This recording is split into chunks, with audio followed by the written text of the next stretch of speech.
Tyler 300 metre ऊंची चट्टान पर चढ़ना शुरू कर देती हैं ताकि डकैत के हाथों पकड़े जाने से बच सके। डकैत के हाथों पकड़े जाने की तुलना में अगर वो गिरकर मर भी जाती है तो भी चट्टान पर चढ़ने में बचने की कुछ उम्मीद है। लेकिन चट्टान के नीचे खड़ा डकैत उसका पीछा छोड़ने को तैयार नहीं था। डकैतों में से एक तो और भी सीधे तरीके से उसके पीछे पीछे चढ़ाई शुरू कर देता है, क्योंकि मर्दों के पास ताकत का फायदा होता है। इसीलिए टाइलर जल्दी ही कैली के पास पहुंच जाता है। कैली ने उसे रोकने के लिए एक जोरदार लात उसके हाथ पर मारी, जिससे टाइलर लगभग नीचे गिरकर मर ही जाता। पहली बार के अनुभव के बाद टाइलर अब उतनी जल्दीबाजी में कैली को पकड़ने की कोशिश नहीं करता, बल्कि वो तब तक इंतजार करता है जब तक वो आधे शरीर तक चढ़ नहीं जाता और फिर कैली की पीठ की ओर बढ़ता है। लेकिन उसे नहीं पता था कि कैली खुद एक चढ़ाई विशेषज्ञ है। उसने पहले अपना शरीर संतुलित किया और फिर टाइलर को एक जानलेवा लात मारी। हड्डी टूटने की आवाज के साथ ही टाइलर का दायां पैर सीधे 5 मीटर नीचे गिर जाता है। टाइलर को खून बहने से मरने से बचाने के लिए वो लोग पहले उसे कैबिन में वापस लेकर गए, फिर उसे दर्द निवारक इंजेक्शन दिया। जब टाइलर का दर्द कुछ कम हुआ तो वो फिर से उठे और कैली का पीछा करने निकल पड़े। इस समय कैली एक चट्टान के किनारे पहुंच चुकी थी। वो रुकी, पानी की बोतल निकाली और अपनी ताकत वापस पाने के लिए पानी पीने लगी। फिर उसने अपना क्लाइंबिंग गियर ठीक किया और ज्यादा देर नहीं हुई थी कि तीनों डकैत भी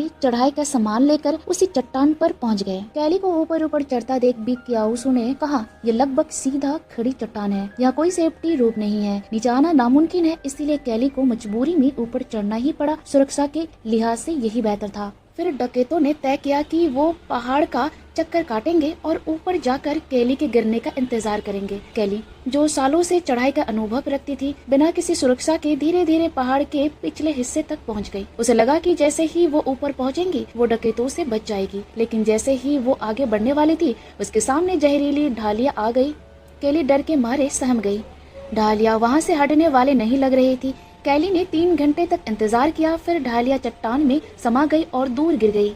जब कैली ने दोबारा खुद को संभाला तब तक उसका हाथ सुन्न पड़ चुका था। उसने अपनी हथेली को जोर से हिलाया ताकि खून का प्रवाह तेज हो सके। फिर उसने दोबारा पानी पिया ताकि चढ़ाई के लिए ताकत बनी रहे। लेकिन जैसे ही वो पानी की बोतल को एक तरफ रखने लगी, उसका बैग बोतल से टकरा गया और बोतल चट्टान से नीचे गिर गई। जब उसकी ऊर्जा का आखिरी जरिया भी चला गया, कैली को गहरा डर और निराशा महसूस हुई। लेकिन अब उसके पास कोई विकल्प नहीं था। उसने सिर ऊंचा करके चट्टान पर चढ़ाई जारी रखी।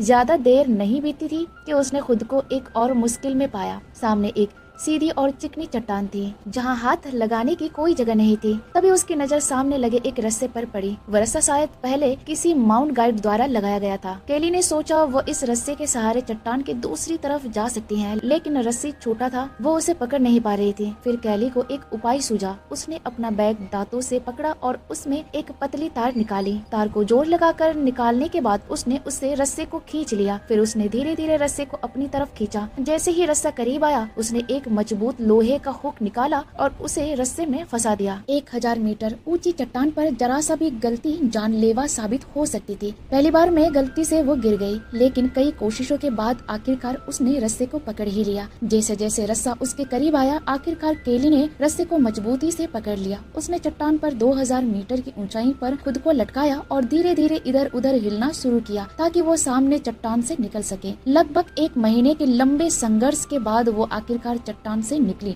और 5 मीटर दूर की चट्टान पकड़ने में कामयाब रही। इसी दौरान उसे वहाँ एक छोड़ा हुआ टेंट दिखाई दिया जो शायद पुराने पंडर का था। इस वक्त तक वो लगभग 17 घंटे से लगातार चढ़ रही थी। वो टेंट उसके लिए आराम करने की एकमात्र जगह था।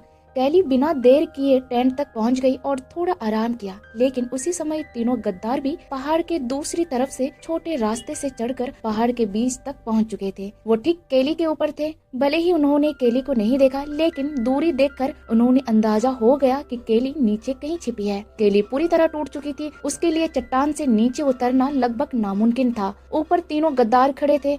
वो नहीं समझ पा रही थी कि अब क्या करे। तभी अचानक ऊपर से एक रस्सी नीचे फेंकी गई। गद्दारों ने कहा, अगर कैमरा हमारे हवाले कर दो तो हम तुम्हें ऊपर खींच लेंगे। लेकिन कैली जानती थी कि ये लोग उसे कभी नहीं छोड़ेंगे। उसने कागज का एक टुकड़ा निकाला और उस पर 3 बड़े शब्द लिखे। गद्दारों ने देखा कि रस्सी हिल रही है तो उसे खींच लिया। जब उन्होंने कागज पढ़ा तो समझ गए कि कैली ने उन्हें बेवकूफ बना दिया है। गद्दार और ज्यादा खतरनाक हो गए और ठान लिया कि अब कैली को छोड़ेंगे नहीं। जैसे जैसे रात हुई, केली को समझ आ गया कि बस इंतजार करने से कुछ नहीं होगा। शायद पास का वो छोड़ा हुआ टेंट उसे थोड़ी सुरक्षा दे सकता है। उसने टेंट को फ्रेम पर लगाया और उसे चट्टान पर लटकाया। थोड़ी ही देर में एक साधारण टेंट तैयार हो गया। सुनिश्चित करने के लिए कि टेंट टूटे नहीं, केली बहुत सावधानों से अंदर गई। सौभाग्य से टेंट मजबूत था और कोई हादसा नहीं हुआ। लेकिन जैसे ही केली आराम करने ही वाली थी, ऊपर खड़े गद्दारों ने एक बैग नीचे फेंक दिया जो नमक से भरा हुआ था। केली कुछ समझ पाती उससे पहले ही दूसरा बैग भी फेंक दिया गया। केली को बस बैग पकड़ना पड़ा ताकि वो खुद गिर न जाए। जैसे ही गद्दारों ने रस्सी खींची, बैग नीचे गिर गया और फिर उन्होंने सेफ्टी रोप काट दी। सौभाग्य से केली ने जल्दी प्रतिक्रिया दी और चट्टान से निकले एक पत्थर को पकड़ लिया, वरना उसका शरीर चूर चूर हो जाता। उसने पूरी ताकत लगाई और खुद को वापस उस छोटे प्लेटफॉर्म पर खींच लिया। अभी भी वो डर के मारे कांप रही थी, उसके पैर सुन्न हो चुके थे।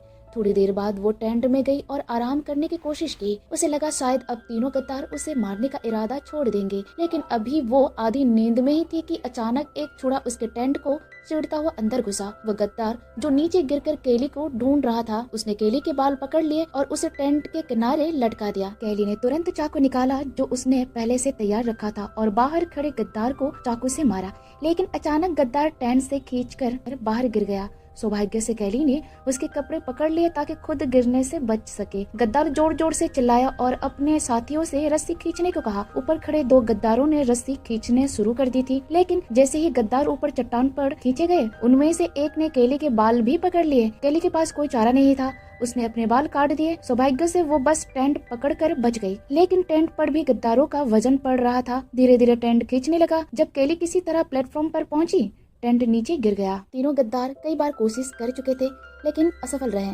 घाव की तकलीफ ने उनके बॉस को परेशान कर दिया। रात को जब सब सो रहे थे, एक गद्दार चुपके से हमला करने निकला, लेकिन उसे नहीं पता था कि बॉस पीछे खड़ा है। बॉस ने हथौड़ा मारकर उसकी जान ले ली। ये देखकर केली बुरी तरह डर गई, लेकिन उसे नहीं पता था कि असली डर तो बॉस था। जब बाकी गद्दारों ने देखा कि उनका साथी गायब है, उन्होंने बॉस से पूछा कि वो कहाँ है। बॉस ने कहा ऊपर ठंड बहुत थी, वो नीचे के कैबिन में चला गया। केली को शक हुआ और उसने फोन निकालकर कॉल करने की कोशिश की। तभी उसके शरीर से ही उस गद्दार का फोन बजने लगा। केली को सारा सच समझ आ गया। उसने पहाड़ की चोटी पर ही बॉस से लड़ाई शुरू कर दी, लेकिन केली बॉस का मुकाबला नहीं कर पाई। कुछ ही वारों में बॉस ने हथौड़े से उसे गिरा दिया। बॉस ने पहले केली को रस्सी से पूरी तरह बांध दिया, फिर उसने छोटे ब्लैक के पूरे शरीर पर पेट्रोल छिड़क दिया। जैसे ही छोटे ब्लैक को आग लगाई गई, बॉस ने उसे चट्टान से नीचे गिरा दिया। जलते हुए इंसान को गिरता देख केली कुछ नहीं कर सकी। जैसे ही उसकी रस्सी जलकर कट गई, केली भी सीधे गहरी खाई में गिर गई। अब सिर्फ बॉस बचा था। उसने खुद नीचे उतरने का फैसला किया। उसने सेफ्टी रोप को चट्टान से बांधा और खुद पर भी बांधा। एक ऊंचाई पर पहुंचते ही उसने केली पर हमला कर दिया। केली ने चाकू से बॉस की सेफ्टी रोप काट दी और सीने में चाकू घोंप दिया। बॉस ने हाथ पकड़ने की कोशिश की, लेकिन केली ने अपना पैर उसके हाथ पर रख दिया। अगली सुबह केली पूरी तरह से ठीक होकर चट्टान की चोटी पर पहुंच गई। बाकी सभी गद्दारों को ऊपर वाले ने सजा दे दी थी और केली के पास जो सबूत थे, अब उसकी जरूरत ही नहीं थी। तो दोस्तों, इस थ्रिलिंग कहानी के साथ ही ये मूवी यही खत्म होती है। अगर आप चैनल पर नए हैं तो ऐसे ही जबरदस्त स्टोरीज के लिए चैनल को जरूर सब्सक्राइब करें।